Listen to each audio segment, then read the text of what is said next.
هي في كل مكان في العالم. الريان فارق 21 نقطة عن السد، ولكن يتذكر أنه يلعب الكلاسيكو.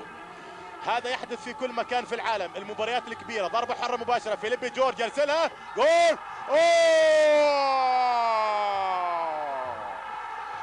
هو بالفعل هو فيليبي جورج. قلت لو سجل فإن السداوية سيكونون في قمة السعادة، وبالفعل شوف الكرة اللي مرت صعبة من البرازيلي الاختصاصي المثير بالفعل، صعبة على قاسم برهان، مرت من الحائط واستقرت في الشباك لأن تعطي السد يرفض الخسارة.